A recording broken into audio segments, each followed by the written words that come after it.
Group D में इस प्रकार के आपके बहुत सारे क्वेश्चन, इनकम वाले क्वेश्चन और आपका जो खर्चा और आपका बचत वाले क्वेश्चन है, हर शिफ्ट में देखने को मिल रहा है। तो इस प्रकार के क्वेश्चन को कम से कम समय में मात्र 5 सेकंड में कैसे बनाना है, क्योंकि हर शिफ्ट में 1 से 2 क्वेश्चन बार बार पूछ रहा है। पूरे क्वेश्चन को हम लोग कराने वाले हैं ताकि आपका पूरा कॉन्सेप्ट क्लियर हो जाए। एक व्यक्ति अपनी मासिक आय का 20% बचत करता है। यदि उसकी मासिक आय में 25% की वृद्धि होती है और उसके खर्चे में 20% की वृद्धि होती है तो उसकी बचत में कितने प्रतिशत की वृद्धि होगी। आपको इतने ज़्यादा परसेंटेज देके घबराना नहीं है, बहुत आसान है। देखिए क्या है 20%। पहले थोड़ा सा आपको बेसिक पता होना चाहिए। इनकम यानी आय बराबर होता है एक्सपेंडिचर यानी खर्चा प्लस आपका सेविंग होता है। जितना आप खर्चा करेंगे और जितना आप सेविंग यानी बचत करेंगे, दोनों का योग आपकी आय पर पड़ता है। कितना आप कमाते हैं उसके बराबर होता है, बस आपको और कुछ नहीं करना है। देखिए 20% बराबर होता कितना है, तो अगर आपको पता हो 20% बराबर होता है 1/5।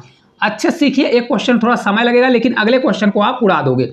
1/5 होता है। अगर टोटल आय यानी इनकम उसकी 5 है तो 5 रुपए पर 1 रुपए क्या करता है, बचाता है। यही होता है ना 20%। 20% क्या होता है 1/5 का 20% 1 होता है, यानी 5 रुपए कमाता है तो 1 रुपए बचत करता है। तो इस प्रकार अगर वह 5 रुपए कमाएगा तो 1 रुपए बचत करेगा तो खर्चा कितना करेगा, क्योंकि खर्चा प्लस बचत दोनों का योग इनकम होता है। तो 5 में अगर 1 घटा देंगे तो 4 रुपए उसका क्या आ जाएगा, खर्चा आ जाएगा। लिखना है तो आप ऊपर लिख सकते हैं ताकि आपको कंफ्यूजन न हो। आपका इनकम होगा, ये आपका सेविंग होगा यानी बचत करता है, और ये आपका खर्चा यानी एक्सपेंडिचर हो जाएगा। एक क्वेश्चन थोड़ा आराम से सीखिए, फिर अगले क्वेश्चन को उड़ाना सीख जाइए। अब देखिए यदि उसकी मासिक आय में 25% की वृद्धि होती है, हम कुछ भी नहीं करेंगे, डायरेक्ट वृद्धि बस निकालेंगे, क्योंकि हमको डायरेक्ट पूछ रहा है कि उसकी बचत में कितने प्रतिशत की वृद्धि है। तो देखिए उसकी इनकम में 25% की वृद्धि होगी। इनकम कितनी है, 5 रुपए है। इस पर अगर 25% की वृद्धि होगी तो कितना हो जाएगा, 25% निकालेंगे तो 25/100 होगा। तो 25 पंचे कितना होता है, 125 होता है। 125 लिखिए, लेकिन परसेंट लगा है तो नीचे क्या जाएगा, 2 जीरो, तो 2 अंक के बाद दशमलव, तो 1.25 आपका निकल के आ जाएगा। उसकी आय कितनी बढ़ जाएगी, सिर्फ बढ़ा है, कितना बढ़ा है 1.25। आगे बोलता है कि उसके खर्चे में 20% की वृद्धि कर दी जाए। उसका खर्चा कितना था, 4 रुपए था। इस पर अगर वह 20% बढ़ोतरी करता है, कितना करता है 20%, तो इसमें भी क्या करेंगे 20% निकालने के लिए 20 चौक कितना होता है 80, और 80 बटे अगर 100 होगा तो आपका आ जाएगा 0 पॉइंट कितना आ जाएगा 80 आपका आ जाएगा। बहुत आसान तरीके से समझा रहे हैं, हर चीज़ आपको समझ में आ जानी चाहिए। उसका टोटल आय बढ़ गई 1.25, खर्चा बढ़ा 0.8। इन दोनों का योग इसके बराबर होना चाहिए कि नहीं होना चाहिए। तो अगर इसमें हम इसको घटा देंगे, 125 में अगर 80 घटा देंगे तो कितना आएगा, तो देखिए 80 तो 20 इधर बचेगा, 25 इधर बचेगा, तो आपका बचेगा 0.45। कितना बचेगा 0.45। ये आपका बढ़ेगा, क्या बढ़ेगा 0.45। तो उसकी सेविंग पहले 1 थी, अब बढ़ी कितनी है 0.45 बढ़ गई। कितना इंक्रीज हुआ आपका, हो गया 0.45 इंक्रीज हुआ। और किस पे हुआ है, 1 पर हुआ है। तो 1 को नीचे ले जाएंगे, परसेंटेज के लिए 100 से मल्टीप्लाई करेंगे, जो कि आपका नीचे 1 है तो 45 से डायरेक्ट आपका 45 हो जाएगा। क्यों, क्योंकि 2 जीरो है तो आपका 2 डेसिमल क्या हो जाएगा, रिप्लेस हो जाएगा। तो 45% इस क्वेश्चन का करेक्ट आंसर होगा। आप लोग खुद बताइए इस क्वेश्चन को करने में आपको कितना समय लगा और कितना इस क्वेश्चन में आपको समझ में आ गया, क्योंकि बहुत आसान क्वेश्चन है। अब एक एक क्वेश्चन को हम लोग उड़ाने वाले हैं, ठीक है। देखिए अब जैसे मान लीजिए इस क्वेश्चन को करना है, कैसे करेंगे। एक व्यक्ति की आय 12,000 दिया है, ये आपको फंसाने के लिए दिया है, और वह अपनी आय का 23% बचत करता है। पहले इसी चीज को पकड़िए 23%। तो मैं क्या करता हूं भाई, 23% का आपका फ्रैक्शन निकालिए। 23% का फ्रैक्शन तो टूटेगा नहीं क्योंकि ये प्राइम नंबर है, तो ये आपका हो जाएगा 23/100। क्या होगा 23/100 होगा। यानी अगर वह उसकी इनकम कितनी है 100 रुपए, अगर उसकी आय 100 रुपए है तो क्या करता है 23 रुपए बचाता है। अगर 100 रुपए आय है तो उसमें 23 रुपए क्या करता है, सेविंग करता है यानी बचाता है, ठीक है। तो एक्सपेंडिचर यानी खर्चा उसका कितना होगा, तो अगर 100 में से हम 23 घटा देंगे यानी 77 रुपए का क्या करता है वह खर्चा करता है, बस और कुछ भी नहीं है। अब देखिए जो बोल रहा है कर दीजिए। बोलता है उसकी आय में 20% की वृद्धि होती है। अगर उसकी आय में 20% की वृद्धि करेगा तो मैं इसका ओनली क्या निकालूंगा भाई, 20% की वृद्धि करेगा। वृद्धि अभी मैं निकाल रहा हूँ, ठीक है, आपको कंफ्यूज नहीं होना। 100 का 20% कितना होता है 20, यानी 20 रुपए की क्या हो गई वृद्धि हो गई, ठीक है। फिर आगे बोलता है कि उसके खर्चे में 15% की वृद्धि हो गई। खर्चा कितना है 77 रुपये है 77, इस पर कितना हो गया 15% की वृद्धि हो गई खर्चे पर। तो 15% अगर आप निकालोगे कैसे निकलेगा, 15 से 7 बार जाएगा तो कितना होगा, 15 से 6 बार 90 और 15 सत्ते कितना होता है 105। 105 का आप यहाँ पर 5 लिखेंगे और 10 कैरी होगा, 15 से 7 बार 105 और 105 और फिर जो आपका 10 जुड़ेगा तो कितना हो जाएगा 115, कितना होगा 115 आ जाएगा। लेकिन देखिए परसेंटेज है, 2 जीरो नीचे जाएगा तो 1 और 2 अंक के बाद आपका दशमलव लगेगा, क्या लग जाएगा यहाँ पर दशमलव।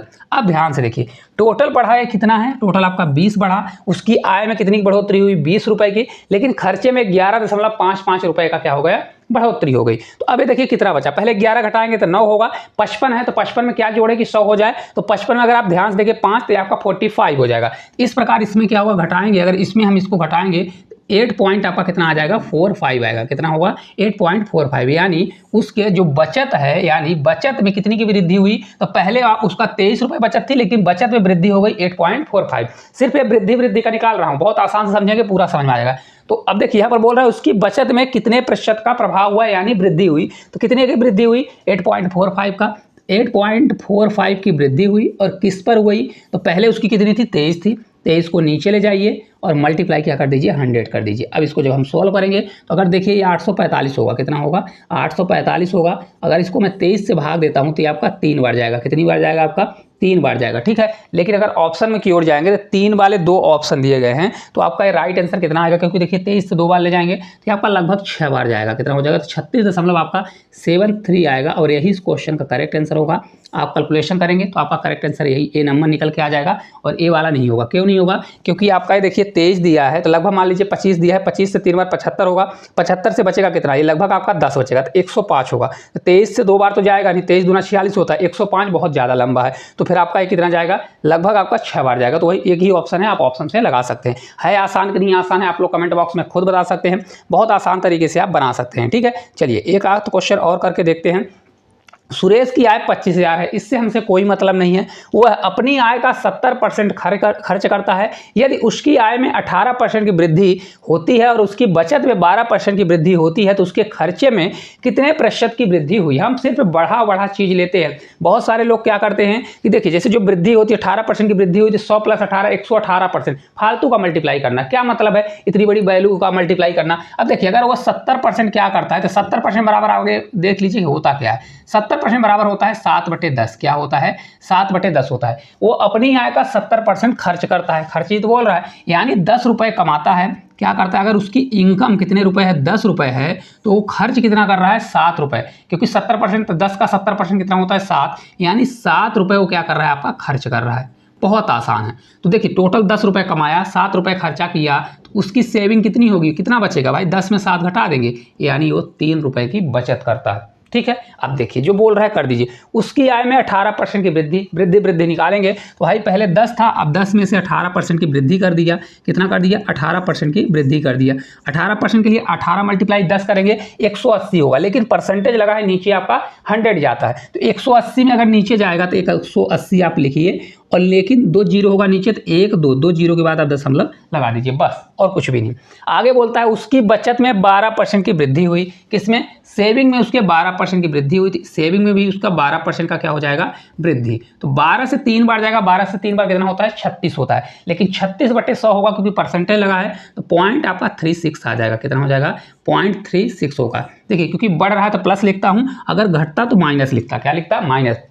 अब देखिए इनकम और से आपका जो एक्सपेंडिचर और सेविंग इन दोनों का योग इसके बराबर होता है आय के बराबर। अब बढ़ा कितना है 1.80, यानी 1.80 बढ़ा है और आपका ये कितना हुआ है तो खर्चा उसका 0.36 बढ़ा है, तो भाई उसका खर्चा कितना बढ़ा होगा, इसमें अगर हम घटा देंगे तो आपका आ जाएगा 1.44, कितना आएगा 1.44, यानी खर्चा उसका ज़्यादा बढ़ा है, कितना बढ़ा है 1 इसमें अगर घटाएंगे 1.80 में अगर 0.36 घटाते हैं तो आपका कितना आ जाएगा 1.44। तो वही पूछ रहा खर्चा कितना बढ़ा, तो खर्चा बढ़ा आपका कितना है 1.44 खर्चा बढ़ा।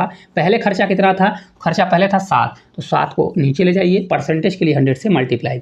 अगर देखें यहाँ 100 का मल्टीप्लाई है तो दोनों आपका डेसिमल रिप्लेस हो जाएगा, तो आपका 144 अपॉन आपका 7 होगा। जब इसको आप भाग दोगे तो 7 से 2 बार, 7 से आपका 0 बार जाएगा, आपका 20 आ जाएगा, ये आपका 40 हो जाएगा। तो 7 से देखिए 7 से 5 बार आपका 35, कितना हो जाएगा 5 से 35 और 7 से 7 बार, तो 20.57% ऑप्शन नंबर ए जो है इस क्वेश्चन का करेक्ट आंसर हो जाएगा। बहुत आसान तरीके से आपको समझा रहे हैं, बहुत कम समय लगेगा, 5 सेकंड से भी कम समय लगेगा, क्योंकि यहाँ पर देखिए बहुत सारे लोग यहाँ पर अगर आपको करना है तो बहुत से यहाँ पर 100 मानेंगे, फिर उसका 70, फिर इस प्रकार से भी कैलकुलेशन बहुत से लोग करते हैं। फिर यहाँ पर 18% होगा तो 118 करेंगे, तो इसका या तो फिर 18% निकाल के, जैसे 100 अगर यहाँ वैल्यू मानते तो 18% तो फिर 118 होता। इस प्रकार से करना वो ज़्यादा मतलब उसमें क्या है, कैलकुलेशन थोड़ा बढ़ता है वैल्यू का, ये सबसे बेस्ट है। ठीक है, चलिए लास्ट क्वेश्चन है, देखिए इस प्रकार का, एक व्यक्ति अपनी आय का 15% बचत करता है, यदि उसकी आय में 20% की वृद्धि होती है और उसके खर्च में 25% की वृद्धि होती है तो उसकी बचत में कितने प्रतिशत की कमी या वृद्धि होगी। बहुत प्यारा क्वेश्चन है, तो इस क्वेश्चन का आंसर आप लोग कमेंट बॉक्स में कमेंट करिए, क्योंकि ये सेम टू सेम वही क्वेश्चन है जो 3 क्वेश्चन हम आपको करा चुके हैं। तो अगर आपको पूरा कॉन्सेप्ट समझ में आया होगा, इस क्वेश्चन का आंसर आप लोग कमेंट बॉक्स में कमेंट करके जरूर बताइए।